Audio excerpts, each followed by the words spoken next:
Hello, everyone! Estamos aqui na nossa quarta entrevista da nossa série Como Eu Aprendi Inglês, o meu amigo, meu convidado ilustre, Ivan Tagliaferro. Vou apresentar um pouquinho então para vocês. Vou ler um pouquinho da biografia dele. Então, o Ivan é professor e pesquisador na área de aquisição de língua estrangeira na Universidade de São Paulo. Olha aí o background, aí. Especialista em educação internacional, recebeu 2 vezes o prêmio de melhor agente educacional do mundo no Canadá. Em 2009, fundou a EE Intercâmbios, a agência que atualmente está localizada em Mojimirim, e desde então, juntamente com a sua equipe, facilitou a realização de mais de 4.000 intercâmbios. É um grande entusiasta das viagens e essa é a melhor parte da biografia dele, tá? Que eu mais amo falar. Ele já visitou, já esteve em 79 países. Meu sonho de consumo. Chego lá, Ivan. E atualmente, além da agência e das pesquisas, trabalha na diretoria do CIPEA, né? Que é a empresa canadense que certifica e premia iniciativas educacionais no mundo todo. Ivan, muito obrigada pela sua presença, por estar aqui com a gente hoje. É um prazer, uma honra e tenho certeza que todos os alunos vão aprender muito com a sua experiência e com todo o conteúdo que você trouxe para nós. Obrigado pelo convite, eu que agradeço. Obrigado mesmo, bom te ver. Ai, que bom. E aí me conta, desses 79 países que você já esteve, quais deles você já visitou mais de uma vez? Né, a pergunta que não quer calar. Ah, alguns. A Inglaterra é o país para onde eu Aham. mais vou, né. Para Londres já fui 34 vezes. É, 34 vezes, só isso é para Londres. possível, gente? Ai, É, que sonho. Um dia eu chego lá, Ivan. Ter minha casa, meu quintalzinho lá em Londres. essa E me conta então um pouquinho sobre, como que você começou a estudar inglês, a sua trajetória com o inglês e como que você virou, assim, esse apaixonado pela língua? eu comecei, muito jovenzinho a aprender inglês, acho que tinha 4 ou 5 anos de idade na década de 80. E na época, era muito o audiovisual que estava vindo para o Uhum. Brasil, 84, 85, né. Então meu pai e minha mãe tiveram essa sacada de me colocar para estudar, e eu gostei.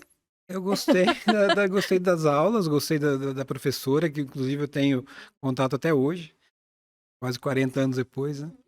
A gente se apega à professora, né. Se apega, ixi, sei bem. E eu nunca mais parei, eu entendia, lógico, como criança eu não conseguia entender a magnitude daquilo, mas eu sabia que era uma coisa especial, de alguma forma. E aí eu nunca mais parei. Nunca mais parou. Você nunca trabalhou com nenhum outro tipo, de trabalho, de carreira, assim, a não ser relacionado com a questão do ensino do idioma? Eu tive em vários momentos na vida, eu tive que tomar Uhum, alguns desvios forçados, né.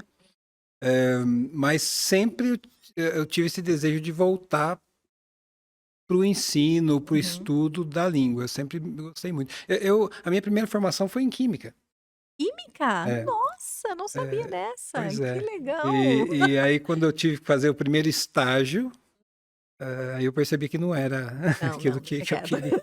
Eu falei: "Não, eu vou voltar para linguística", então aí eu fiz o Aham. intercâmbio, enfim, a história vai longe. Mas, eu tentei outras coisas, mas, por alguma de alguma forma eu sempre voltava para o ensino. E você já nesses anos que você trabalha, né, com inglês, com a questão das viagens, você sempre teve esse diferencial de porque o seu inglês é muito bom, você fala inglês muito bem, isso te ajudou bastante?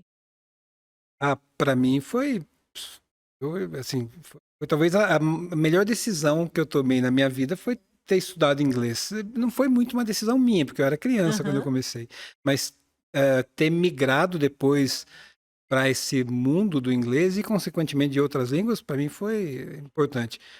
Hoje, por exemplo, como você leu na biografia, eu trabalho numa empresa canadense, né, na Uhum. diretoria de uma empresa canadense.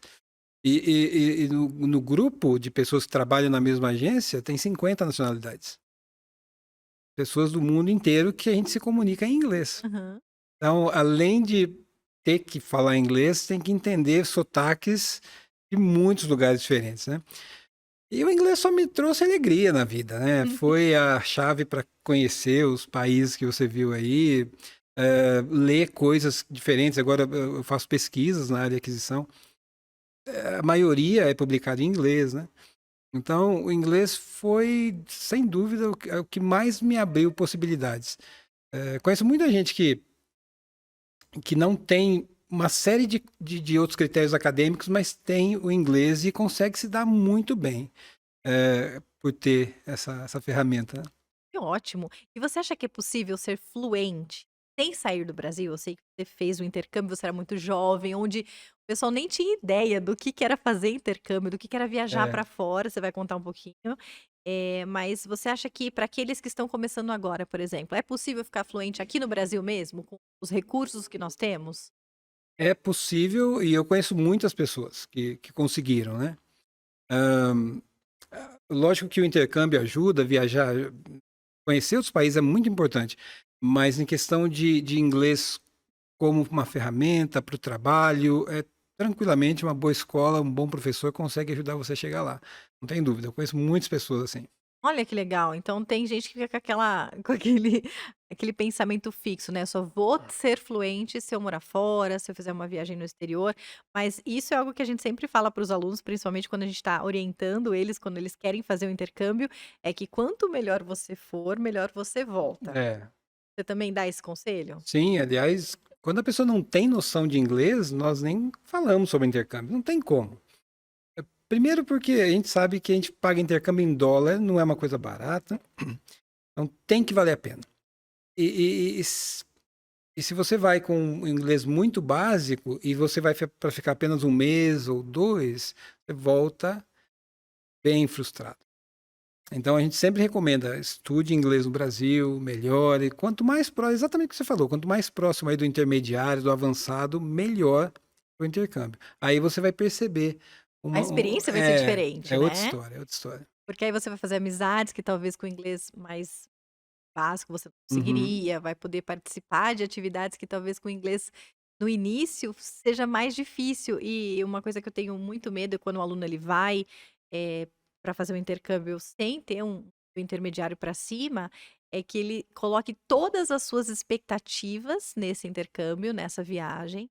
E aí, como ele volta frustrado, ele acaba criando traumas e bloqueios que o impeçam até de no futuro melhorar o inglês. Então, já vi uhum, muita gente que foi e aí passou problemas em imigração, passou problemas, em se comunicar com a família que ficou hospedado, e aí nunca mais quis fazer inglês, nunca é, mais quis estudar e criou esse problema psicológico, né, sim, emocional. é revolta, né? E eu concordo com você por um outro motivo também. O intercâmbio, aliás, o nome completo é intercâmbio cultural. Sim.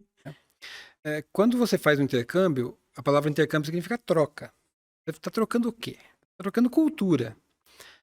A cultura é esse acúmulo de hábitos e de coisas que as sociedades fazem e ela é transmitida através da língua. Então, quando você vai fazer um intercâmbio, você está você tá em contato com esse acúmulo de saberes e de conhecimentos que um povo tem.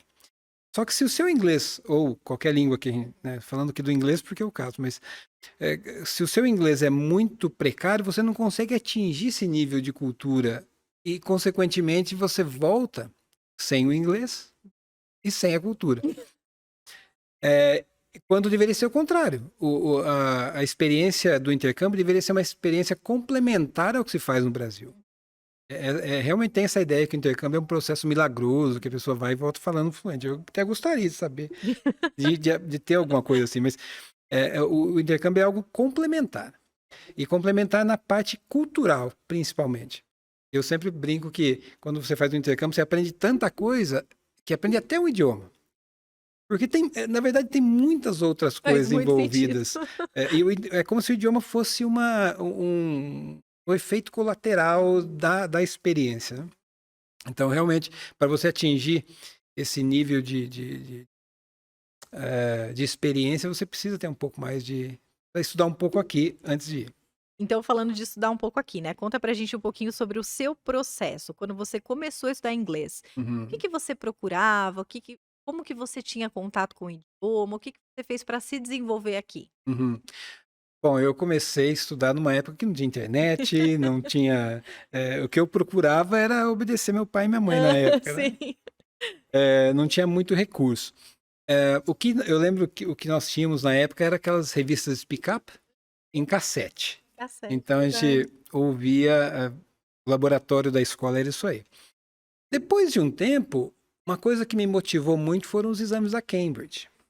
Em determinado momento, isso já em 96, eu encontrei uma professora, que também foi a facilitadora do meu primeiro intercâmbio, eh, e ela falou de um tal de FCE, Que First legal. Certificate. Também ninguém conhecia, era uma coisa pouco divulgada, mas eu gostei do desafio. Então, eu comecei a fazer aulas particulares com ela em Araras, na época, e Dona Inês, inclusive, é viva até hoje, é um doce de pessoa. E aí eu comecei a me preparar para esse primeiro exame de Cambridge, o FCE, que eu fiz em 97, em Legal. Londres. E hoje em dia, além do UFC, tem mais certificações de proficiência? Eu gosto muito dessa parte eu Hum. gosto de estudar e então eu fiz o FCE, o CAE, o CPE, fiz todos os TKTs, fiz o CELTA há 2 anos atrás também. Então eu gostei, porque quando você se prepara para uma certificação, você dá um boom no seu inglês, né? Você vai para lugares que você não vai comumente, né? Então, esse desafio para mim foi muito legal. Inclusive, um dos nossos amigos em comum, né, e um dos patrocinadores desse podcast, o Sérgio Pantoja, ele acabou de lançar, né, o primeiro Sim, livro dele, do CPI, acho que é do CPI, é né, CPI que é de mesmo, Word Ele começou de Formation. cima para baixo, Exatamente. por algum motivo. Por que será, né? Sei lá. E ele estava falando um pouquinho para mim sobre o livro, o desafio dele de escrever o livro só sobre exercícios para essa certificação de Uhum, Cambridge, que eu concordo. Eu acho que isso, por sinal, é uma excelente motivação para você, para uhum, aqueles alunos que já atingiram um nível de comunicação, que se comunicam bem em inglês, e aí falam assim: "Ai, mas e agora? Ah, mas uhum. eu já falo bem. Ah, eu consigo me comunicar, tudo que eu preciso fazer com o inglês eu já faço".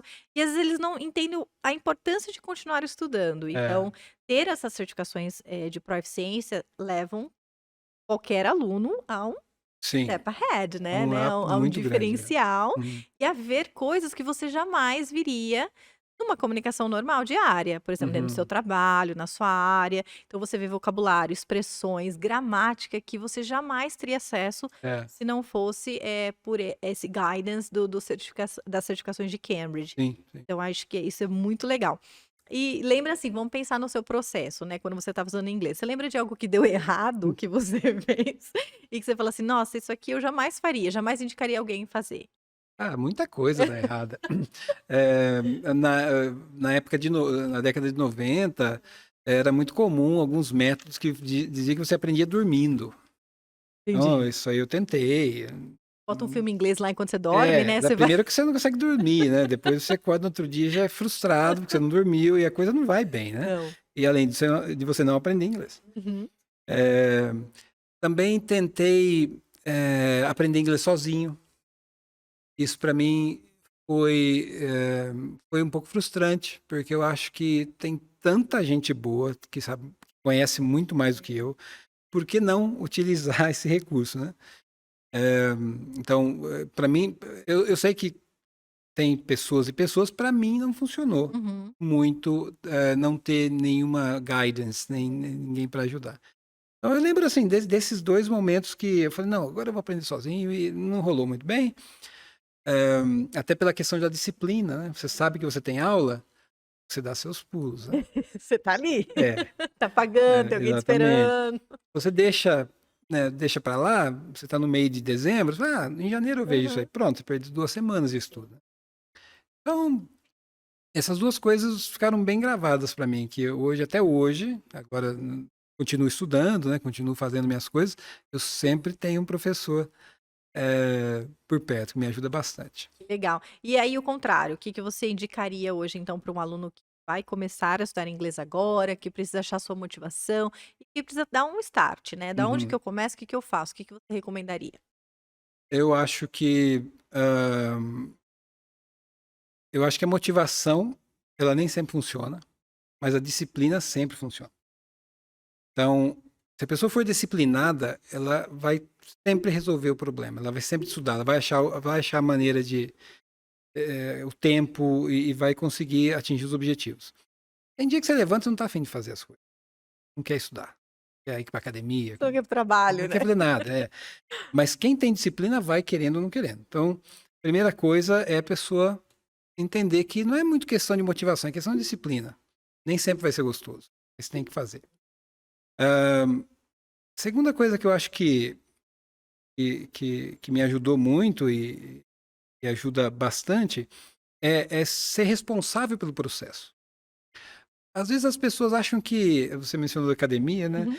É, que, por exemplo, eu pago a academia e porque eu pago a academia, eu vou ficar musculoso. Sem entrar na academia. E quando o processo é o contrário, eu preciso entender que aquilo é minha responsabilidade.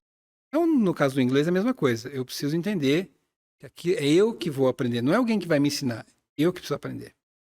Mas é claro que eu vou ter alguém para me ajudar na caminhada. Porque o professor é isso, é um Facilitador. facilitador. Mas o professor nunca vai conseguir ensinar alguma coisa para alguém que não queira aprender. Então, o primeiro passo é entender, não, eu tenho que aprender. Eu acho que esses dois fatores, disciplina e responsabilidade pelo processo, são muito importantes. Fora isso, tem inúmeras dicas aí entra a questão de internet, Plano leitura, de estudo, vai né? muito. Mas nada funciona se esses dois primeiros passos não tiverem colocado em ordem, na minha humilde opinião. A gente começa por aí. Excelente, eu acho que, são os fatores determinantes para você chegar a qualquer objetivo, ter sucesso em qualquer um deles, né, Eu como acho que você falou, sim. não é nem só em relação a aprender um idioma, mas em tudo que você for fazer na sua carreira. Nossa, excelente. Olha, muito obrigada, Ivan, pela sua participação, excelente conteúdo, excelente dicas para quem aí tiver interessado já em fazer seu intercâmbio, em saber um pouquinho mais, principalmente agora sobre pronúncia, né, o Ivan está Hum. super engajado na questão da aquisição do idioma e também ensinar pronúncia. Então a gente vai deixar aqui os contatos, o logo, o hashtag do Ivan, o arroba do Ivan. É sempre um prazer enorme ter você comigo, obrigada pela sua entrevista, é uma honra. See you next time. E o next time, muito obrigado.